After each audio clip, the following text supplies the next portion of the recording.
Assalamualaikum dear students. In this video, I will give you the revision of exercises of your workbook and textbook. So now come towards the exercise number 1 of chapter number 1, that is heating and cooling. Exercise number 1 is state whether the following statements are true or false. आपने क्या बताना है, कौन सी statement true है and कौन सी statement जो है वो false है. The coldest part of a fridge is at the bottom. It is true. Radiated heat always travels downwards. False. In hot, sunny climates, houses are often painted white to keep them warm inside. False. Insulation works by trapping air in the spaces between the material. True. A vacuum flask can keep liquids at a constant temperature for several days. False. Choose the correct option. Which of these surfaces is best at radiating heat? Black. Which of these surfaces is best at absorbing heat? Also black. A vacuum flask is able to keep a cold liquid cold because it decreases the rate of which heat flows into the liquid. Plant grows better in a greenhouse in early spring because heat from the sun warms the inside of a greenhouse. In dry weather, the water in a puddle soon disappears because it evaporates into the air. ये तो आपके true for the choose the correct options थे. ठीक है, let's come to the next exercise, that is a graph. The graph shows how a substance cools after being remove from heat. ये आपको एक graph दिखाया हुआ है जिसमें बता रहे हैं कि कोई भी सब्सटेंस कैसे कूल हो रहा है अगर उसमें से हम हीट रिमूव कर रहे हैं. आप देखिए आपके पास एक तरफ आपके पास टेम्परेचर गिवन है 0 till 120 और एक तरफ टाइम दिया हुआ है कि जैसे जैसे जो है टेम्परेचर टाइम गुजरता जा रहा है उसमें से हीट रिमूव होती जा रही है. आप देखें टेम्परेचर डाउन होता जा रहा है, इट मीन सब्सटेंस कूल होता जा रहा है. तो अब इन्होंने पूछा है कि आप ग्राफ को देखते हुए बताएं where is the maximum heat loss. सबसे ज़्यादा हीट लॉस कहाँ हो रहा है. Where is the minimum heat loss, A B C और डी. मिनिमम हीट लॉस कहाँ हो रहा है. What is the temperature at point C. Temperature क्या है पॉइंट सी के ऊपर. And what is the room temperature, ये आप लोगों ने खुद लिखना है. इसके अलावा draw 2 more cooling lines on the graph with the following characteristics. A same starting temperature, higher room temperature, और B higher starting temperature, lower room temperature. आपको इस ग्राफ के ऊपर 2 लाइंस और बनानी है. एक लाइन आप बिल्कुल सेम स्टार्टिंग जहाँ से अभी इस पे बना हुआ है उसी से आप टेम्परेचर पर लेके जाएंगे. जो सबसे ज़्यादा हायर रूम टेम्परेचर है वहाँ पे जाके उस लाइन को एंड करेंगे. और एक जो है वो आप हायर स्टार्टिंग यानी जो स्टार्टिंग टेम्परेचर के भी ऊपर वाला पार्ट है वहाँ से लाइन ड्रॉ करना स्टार्ट करेंगे और जो सबसे कम रूम टेम्परेचर है उस पर जाके आप स्टॉप कर देंगे. ना लुक है यहाँ पे जो है पहले क्वेश्चन 3 का आंसर सॉल्व हुआ हुआ है. 2 लाइन्स ड्रॉ की हुई, एक सेम स्टार्टिंग टेम्परेचर से ड्रॉ हुई हुई है और जो सबसे ज़्यादा हायर रूम टेम्परेचर है वहाँ पे जाके एंड हो रही है, that is 15.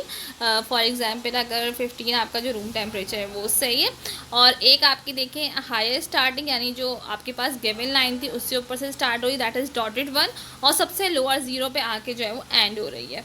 Maximum heat loss जहाँ कहाँ हो रहा है एट द बी पॉइंट, क्योंकि वहाँ पर लाइन जो है वो बहुत ज़्यादा कर्व है. मिनिमम कहाँ हो रहा है डी पे, क्योंकि वहाँ पे स्ट्रेट लाइन आ गई है. पॉइंट सी पे आप स्केल रख के चेक कर सकते हो, टेम्परेचर 30 डिग्री सेंटीग्रेड है. ठीक है, रूम टेम्परेचर आपने खुद घर में अपने थर्मामीटर से देख के लिख लेना है. आप थर्मामीटर में चेक करें, जो रूम टेम्परेचर आ रहा होगा वो आप यहाँ पे लिख दीजिएगा. Which description matches the word? Draw a line between the word and its description. One has been done for you. क्या करना है आपने मैचिंग करनी है. एक तरफ आपके पास टर्म्स लिखी हुई है और एक तरफ उसकी डेफिनेशन लिखी हुई है और डिस्क्रिप्शन लिखी हुई है. मेल्टिंग वाला आपके लिए मैच हुआ हुआ है. Second one is evaporation, it will match with this. When heat is applied to a liquid the particles move faster still at the surface. The faster particles break free to form a gas above it. Condensation will match with the when heat energy is removed from a gas, its temperature falls. The gas particles slow down and move closer together. Eventually, they will come close enough to form a liquid. Freezing will join as a liquid cools down. Its particles slow down. Eventually, framework which Eventually they will start to form a framework which is typical of a solid, and mass is conserved in a change of state. Only the behavior of the particles changes, the actual particles remain the same all the time. ये मैं आपको सारी terms explain कर चुकी हूँ कि melting में क्या हो रहा होता है, एवोपरेशन में, कंडेंसिंग में और फ्रीजिंग में क्या हो रहा होता है. बेसिकली स्टेट चेंज हो रही होती है बाय गेनिंग और लॉस ऑफ हीट, और मास जो इसमें कंजर्व रहता है, मास चेंज नहीं होता. तो उसके डिस्क्रिप्शन के साथ आप इसको मैच कर देंगे. The diagram shows 6 articles that you could find in a home. Each one has a job which has something to do with heat flow. आपके पास यहाँ पे 6 डायग्राम्स बनी हुई हैं और हर एक चीज़ के नीचे लिखा हुआ भी कि वो किस चीज़ का बना हुआ है. ठीक है, हर एक की एक स्पेसिफिक जॉब होती है कि वो क्या कर रहा है. एक आपके लिए यहाँ पे डन हुआ है hot water cylinder. It is made up of copper, और इसका क्या काम है कि ये हीट को अलाउ करता है बर्नर से ताकि वाटर को बॉयल कर सके किसके अंदर, जो आपका हॉट वाटर सिलेंडर है उसके अंदर. इसी तरह से आपके पास जो बाकी 5 हैं आपको उनका ये भी बताना है कि वो किस चीज़ के बने हुए हैं और उनकी क्या क्या जॉब है. So now look here, table mat is made up of cork. What is its job? Prevents heat from a hot utensil reaching the table. क्या करता है ये कि जो अगर आप इसके ऊपर टेबल मैट के ऊपर कोई भी हॉट यूटेंसिल रखेंगे तो टेबल तक हीट को पहुंचाने के लिए ये प्रिवेंट करता है, यानी टेबल तक जो है वो हीट ना जाए, रोकता है उसको. Frying pan is made up of steel. It allows heat to get from burner to food. ये फ्राइंग पैन जो है वो स्टील का बना हुआ होता है और इसका क्या काम है कि ये बर्नर से हीट को अलाउ करता है ताकि वो फूड तक आए और फूड जो है वो कुक हो सके. Handle of kitchen Turner is made up of would. Stops heat reaching the hand from the heated utensil. Would का बना हुआ है. Would is an insulator. तो ये क्या करता है, ये आपके हाथ तक जो है वो हीट को पहुंचने से रोकता है. Base of iron is made up of aluminium. It allows heat to pass from iron to clothes. As you know, aluminium is a conductor of heat, और ये हीट को अलाउ करता है ताकि आप आयरन कर सकें क्लोथ्स को. Blanket is made up of wool. It trap air to keeping you warm by retaining warm air. जो वुल का बना हुआ होता है इसके अंदर एयर जो है वो ट्रैप हो जाती है, इसी वजह से जो ये आपको गर्म रखने में हेल्प करता है. और हॉट वाटर सिलेंडर मैंने आपको बता दिया. अब आपने क्या करना है, आपको यहाँ से जो 6 आइटम्स बताए हुए हैं इसमें से 3 कंडक्टर्स हैं और 3 इंसुलेटर्स हैं. इनको आपने करेक्ट ऑप्शन में लिखना है. कंडक्टर्स में आपके पास स्टील, कॉपर और एल्यूमिनियम है, और इंसुलेटर में आपके पास कॉर्क, वुड और वुल है. As you all know the definition of conductor and insulator. Conductor वो जो कि हीट को इजीली जो है वो पास ऑन करे. इंसुलेटर वो जो हीट को पास ऑन नहीं करता. Poor conductor of heat are called insulators and good conductor of heats are called conductors. The diagram shows some oven gloves. Oven gloves यहाँ पे बने हुए आपके पास डायग्राम में. अब इन्होंने पहला क्वेश्चन किया, what are oven gloves use for. किस लिए यूज़ होते हैं? टू होल्ड हॉट पैन्स और हॉट ओवन ट्रे. गर्म चीज़ को पकड़ने के लिए, चाहे गर्म पैन हो चाहे गर्म ओवन की ट्रे हो. Should the oven gloves be made from a conductor on an insulator. किस चीज़ के बने होने चाहिए, कंडक्टर के या इंसुलेटर के? ऑब्वियसली इंसुलेटर के. To explain your answer, an insulator would not allow heat to pass through it. As you know that insulator is the poor conductor of heat. तो इंसुलेटर जो है वो उसको हीट को पास होने नहीं देगा, और आपके हैंड्स पे जो है वो आपके हैंड पे जो ओवन ट्रे है वो हॉट फील नहीं होगी. Next question is, the diagram shows a hot water storage tank. The tank has a heater at the bottom which heats the water.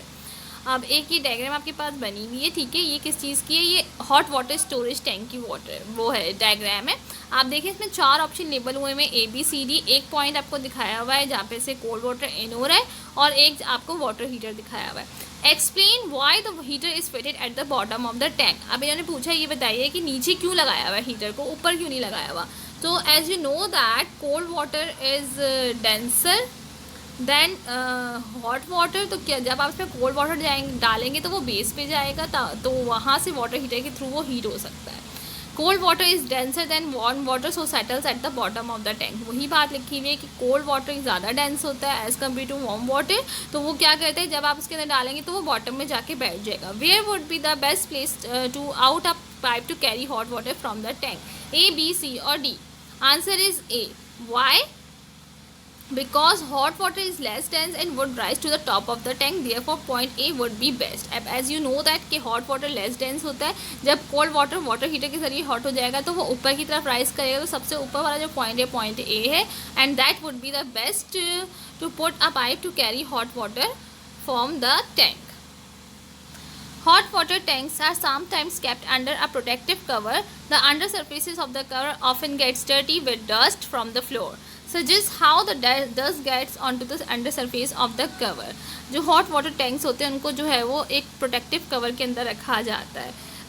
जो अंदर की सरफेस है कवर की वो अक्सर गंदी हो जाती है किससे, डस्ट से. तो उन्होंने पूछा ये बताइए कि डस्ट किस तरह से जो है वो अंडर सरफेस में जा रही है. Hot air rises pulling along with the dust particles from the floor. जब हॉट एयर ऊपर जा रही होती है तो वो फ्लोर से अपने साथ साथ डस्ट पार्टिकल्स को भी लेके जा रही होती है, इस वजह से वो डर्टी हो जाता है. Exercise number 7. A thermos flask can keep drinks hot or cold for hours. This is because it has several features which reduce the amount of heat energy flowing out of it. The diagram shows how a thermos flask is constructed. Thermos flask की definition लिखी हुई है, किसी भी drink को hot या cold रख सकता है फॉर सम आवर्स, क्योंकि इसके अंदर कुछ ऐसे फीचर्स हैं जो कि हीट एनर्जी को फ्लोइंग आउट बाहर निकलने से जो है वो रोक रहे होते हैं. अब आपके यहाँ पे फीचर्स के लिखे हुए 3 फीचर्स हैं. Silvery surface inside vacuum container, screw top made of plastic, vacuum a space with all the air remove. ठीक है. अब इन्होंने पूछा है कि आप बताइए कि ये जो हीट लॉस के जो तरीके हैं लाइक कंडक्शन, कन्वेक्शन और रेडिएशन, इसमें से कौन सा फीचर जो है वो कंडक्शन के लिए यूज़ हो रहा है, कौन सा फीचर में कन्वेक्शन सूट कर रहा है और कौन से फीचर में रेडिएशन सूट कर रहा है.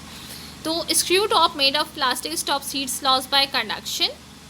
Vacuum between the inner and outer layer of the bottle stops heat loss by convection. And silvery surface would prevent heat loss by radiation as the heat rays are reflected back. ठीक है. तो जो ऊपर जो plastic का screw top बना हुआ है वो कंडक्शन के थ्रू जो है वो स्टॉप कर रहा है हीट लॉस को. जो वैक्यूम मौजूद है दरमियान में वो क्या कर रहा है, वो हीट लॉस को स्टॉप कर रहा है by the help of convection. और सिल्वर सरफेस जो है वो रिफ्लेक्ट बैक कर देती है हीट को, तो एज अ रेडिएशन वहाँ से जो है वो हीट लॉस प्रिवेंट हो रहा है. Why is a thermos flask good at keeping drinks cold as well as hot. Thermos flask कैसे चीज़ों को ठंडा या गर्म रख सकता है. It prevent heat loss to the outside and stops outside heat from coming in. इसका क्या खासियत है कि अंदर की हीट को बाहर नहीं जाने देता और बाहर की हीट को अंदर नहीं आने देता. दैट्स वाई ये ठंडी चीज़ को ठंडा और गर्म चीज़ को गर्म रखता है. Explain each of the following statement. Houses in hot countries are often painted white. White reflects heat and is a poor absorber of heat. It helps to keep houses cool.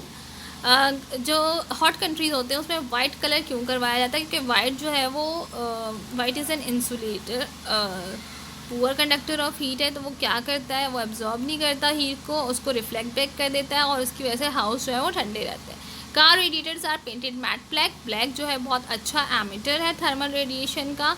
Then a shiny surface, तो radiation से heat को बाहर निकलना बहुत ज़रूरी होता है, तो ब्लैक कलर ईजिली जो है वो हीट रेडिएशन को एमिट कर सकता है. That's why car radiators are painted matt black.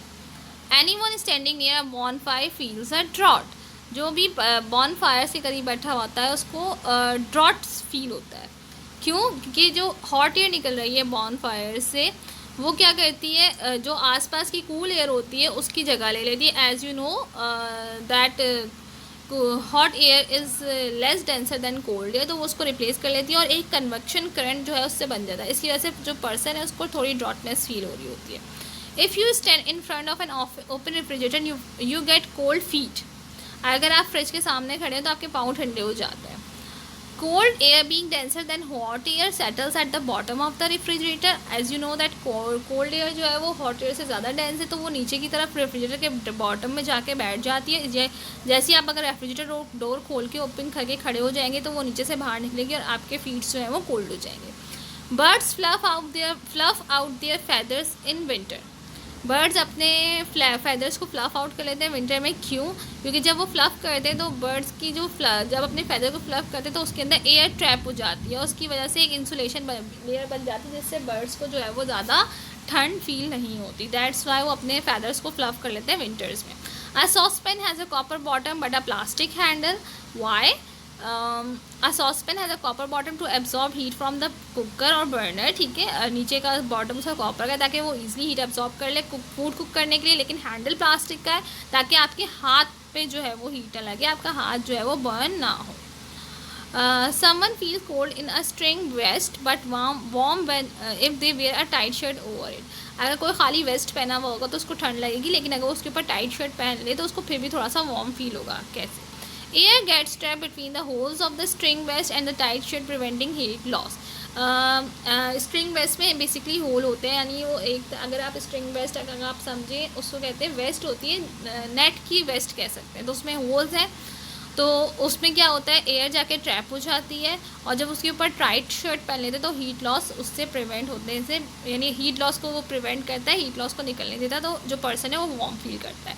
Glider pilots gain height bye flying over large प्लफ fields. जो ग्लाइडर पायलट्स होते हैं उनको हाइट लेनी पड़ती है अगर वो प्लफ फील्ड, जो वो वाली फील्ड जिस पे हल चला हुआ हो, उसके ऊपर से फ्लाई कर रहे हो. Plough fields are dark and absorb heat from the sun. जो प्लफ फील्ड्स होती हैं वो डार्क होती हैं, वो ईजिली सन से हीट ऑब्जॉर्व कर रही होती हैं, और यही गर्म हवा जो है वो कन्वेक्शन करंट बना रही होती है, जिसकी वजह से ग्लाइडर पायलट को हाइट गेन करनी पड़ती है. Seeds germinate start to grow earlier in soil that is covered with black plastic sheet. अगर सीड्स जो हैं वो जल्दी ग्रो करना शुरू हो जाते हैं अगर आप सॉइल को जो है वो ब्लैक प्लास्टिक शीट से कवर कर दें, तो उसके अंदर जर्मिनेशन ज़्यादा फास्ट हो जाती है. क्यों? Black is a good absorber of heat is required for germination of seed. As you know कि ब्लैक बहुत अच्छे से हीट को एब्जॉर्ब कर लेता है, और जब आप पूरी फील्ड पे ब्लैक कवर बिछा देंगी, ब्लैक शीट बिछा देंगे, तो जो है वो क्या करेगा, हीट को अच्छे से एब्जॉर्ब करेगा, और हीट जो है वो जर्मिनेशन ऑफ सीड के लिए रिक्वायर्ड होती है. Paper decoration flutter if they are put on a wall above a hot room heater.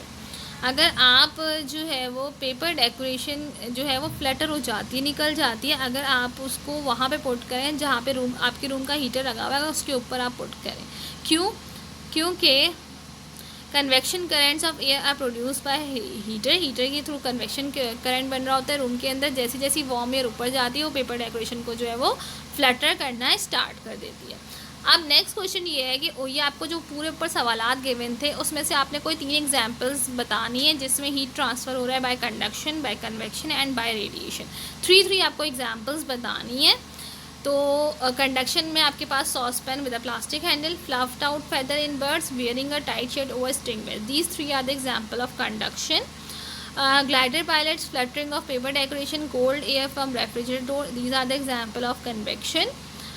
Car radiators painted black, houses painted white, soil covered with black plaster sheet, these are the example of radiation.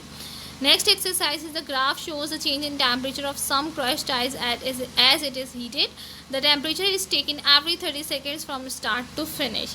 अब यहाँ पे graph बना हुआ है, आप देखें ये उस वाले एक्सपेरिमेंट का ग्राफ है जिसमें क्रश आइस को थोड़ा सा हीट किया है ताकि वो मेल्ट हो जाए. हर टेम्परेचर चेंज हो रहा है. यहाँ पे आप देखें स्टेज वाइज बने हुए 4 स्टेजेस गिवन है और हर टेम्परेचर को चेंज होने में 30 सेकेंड्स लग रहे हैं. ठीक है, अब आपने क्या करना है, आपको कुछ डिस्क्रिप्शंस गिवन है. Read the descriptions A till D then answer the question which follow.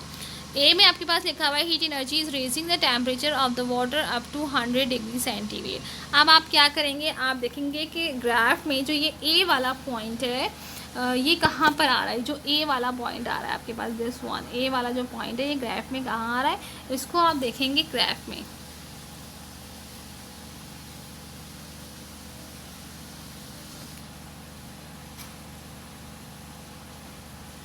इसी तरह से बी आपके पास है no temperature rise heat energy is changing from liquid to a gas. C में आपके पास है heat energy is raising the temperature of the ice. D में no temperature rise heat energy is changing a solid to a liquid. आपको 4 point की description दी हुई है ABCD. आपने ग्राफ को देखते हुए बताना है कि कौन सा वाला जो ए कौन से स्टेज पे सूट कर रहा है, बी कौन से स्टेज पे सूट कर रहा है, सी कौन से स्टेज पे सूट कर रहा है और डी कौन से स्टेज पे सूट कर रहा है. ठीक है, तो if we talk about the stage 1 point C, that is heat energy is raising the temperature of the ice. अगर आप ग्राफ को देखें तो उसमें हीट एनर्जी जो है वो रेज हो रही है, ताकि और क्या हो रहा है उससे आइस का टेम्परेचर जो है वो रेज हो रहा है। स्टेज 2 पे जो है वो सूट कर रहा है point number D, that is no temperature rise. अगर आप स्टेज 2 देखें तो स्ट्रेट लाइन आई हुई है, इसका मतलब कोई टेम्परेचर में राइज नहीं है।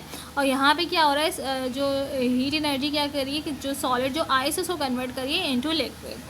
If you talk about stage 3, उधर देखिए आप फिर ऊपर स्ट्रेट लाइन जो आ रही है, तो उसका मतलब है हीट एनर्जी रेज हो रही है, कब कहाँ तक जा रही है, 100 डिग्री सेंटीग्रेड तक जा रही है, ठीक है। उसके बाद स्टेज 4 में देखिए आपके पास बी का ऑप्शन आ रहा है कि कोई टेम्परेचर राइज नहीं है, लेकिन हीट एनर्जी क्या कर रही है, लिक्विड को गैस में कन्वर्ट कर रही है। ग्राफ को देखते हुए आपने ऑप्शन यहाँ पे पुट ऑन करने हैं, ठीक है।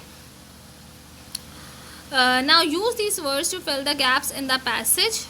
Temperature and heat are not the same thing. Temperature is a measure of how hot or cold something is. It is measured in degrees Celsius using a thermometer. Heat is a transfer of energy from a low temperature to a higher temperature. It is measured in joules. तो ये आपकी exercises थी workbook की। I hope it is clear to all of you. अगर आपको कोई confusion you can ask me in the comment section, मैं आपको ये चीज़ अगेन रिपीट कर दूंगी, ठीक है। Now come towards the exercises of text book. Multiple choice question, why does a spark from a firework not hurt very much if it lands on your hand? The answer is the spark has little heat energy, that's why it will not hurt very much if it is lands on your hand.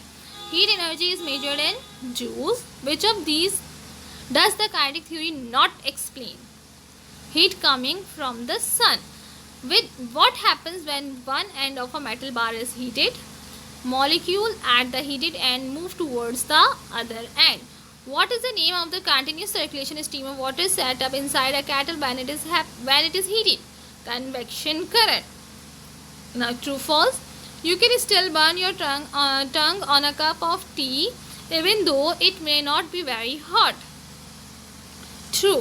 It is measured with a thermometer. False. When water changes state from ice to liquid, the total mass of the water never changes. True. A short metal spoon is better for stirring hot soup than a long metal spoon. False. Heat can only be carried by convection in liquid and gases. True. ठीक है, ये आपके true false और ये MCQs हैं। I hope ये आपको समझ में आ गए होंगे। Now come towards exercise number 3। Ice is a solid when it is heated it melts and become water. Water is a liquid which boils at 100 degrees centigrade. At this temperature, it turns into a gas called steam.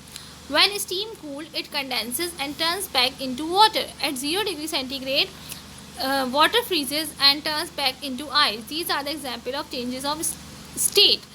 क्या बता रहे हैं, ice solid है, अगर आप ice को heat करेंगे तो वो मेल्ट होता है, वाटर बन जाता है। वाटर लिक्विड है जो कि 100 डिग्री सेंटीग्रेड पे बॉयल होता है। इस टेम्परेचर पे जो है वाटर टर्न हो जाता है गैस में, जिसको स्टीम कहते हैं। अगर आप स्टीम को कूल करेंगे तो ये कंडेंस होकर वापस वाटर बन जाएगा। 0 डिग्री सेंटीग्रेड पे वाटर फ्रीज हो जाता है और दोबारा आइस की फॉर्म में आ जाता है।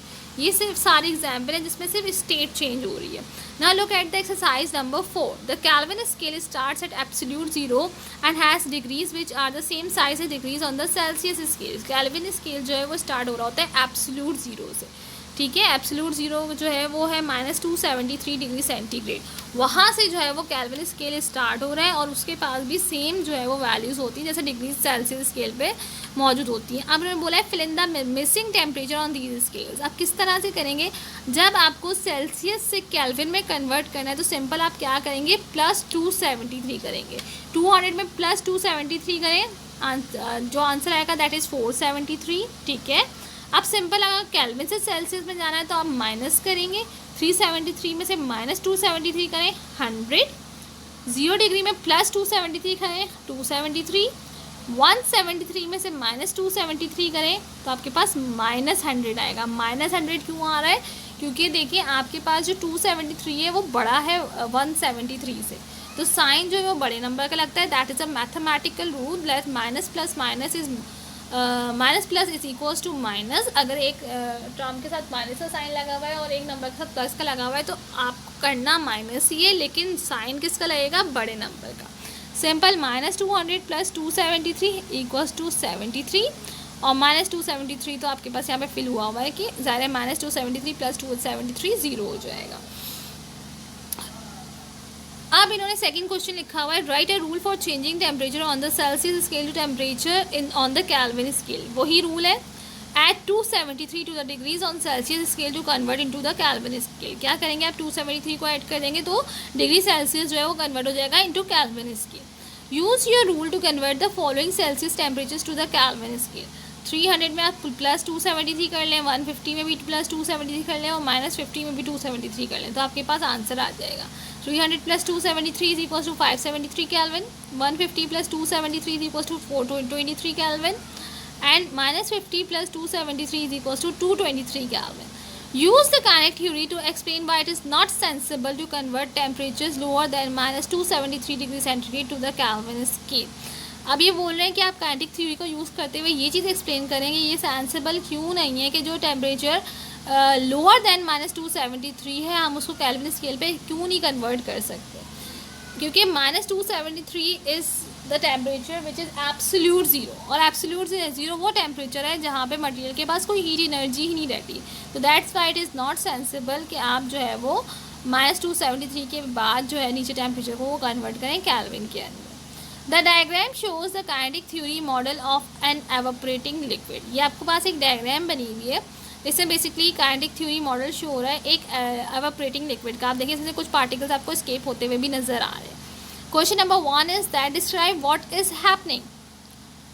The particles are gaining kinetic energy, some of them are able to escape from the surface. क्या हो रहा है इसके अंदर, पार्टिकल्स जो है वो काइनेटिक एनर्जी गेन कर रहे हैं और कुछ जो है वो स्केप करने की भी कोशिश कर रहे हैं सरफेस से। What is needed to make this happen, ये चीज़ होने के लिए किस चीज़ की ज़रूरत है, that is heat energy. Suggest where this energy might come from the sun. Give an example where evaporation takes place in the home. आपको एक एग्जाम्पल देनी है जिसमें जो आपके घर में अपने घर में से देखते हुए एग्जाम्पल देनी है जहाँ पे एवापोरेशन हो रहा हो।